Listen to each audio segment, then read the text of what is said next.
Students, we were discussing the 14 principles of management given by Henry Fayol, and in the previous video we have completed with the first 4 principles or management principles given by Henry Fayol.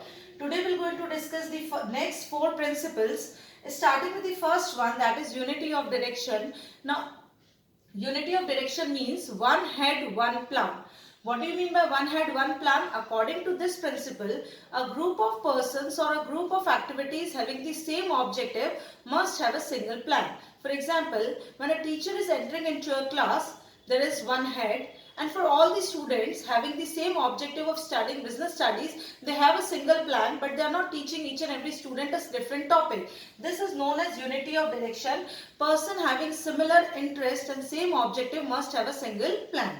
Coming to the sixth one, that is subordination of individual interest to general interest. Now, according to this topic, whenever a situation arises in the organization where the individual or personal interest of any of the employee clashes with the overall organizational objective, at that time, priority must be given to the overall organizational objective rather than the personal objective of the employees.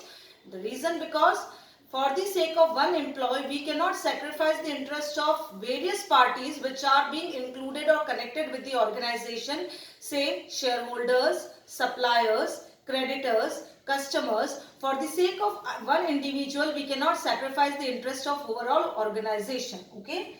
Coming to the seventh one, that is principle of fair remuneration. Principle of fair remuneration says that a person must be provided with a salary, or we can say a competitive salary, according to the services rendered by him in the organization. Next one, a salary must be such that it must be in a such a quantity that it must be able to satisfy the basic needs, that is survival of that of the employees, but at the same time it must be within the paying capacity of the employees. Again, I am repeating, principle of fair remuneration says that each and every employee who is rendering his services to the organization must be provided with the competitive salary. Second, salary must be such that he must be able to fulfill his basic needs. Third one, salary must be within the paying capacity of the organization or the employee. Coming to the last one, that is centralization or decentralization. First, we'll understand the meaning of centralization.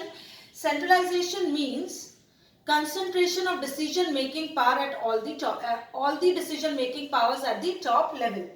Decentralization means dispersion of decision making power among all the levels. When all the decisions are taken by top level, it is known as centralization. When decision making power is distributed among all the levels, it is known as decentralization. Now, Henry Fayol says that when organization is small in size, at that time complete centralization is possible. That means all the decisions can be taken by top level. But as soon as organization grows in size, there arises a need of decentralization. Now, complete centralization will lead to delay in decision making, whereas complete decentralization will lead to that of misuse of power. So, an organization must have an appropriate degree of centralization also and decentralization also. So, we have completed with these 4 principles. Tomorrow we will proceed further with the next 4. Thank you.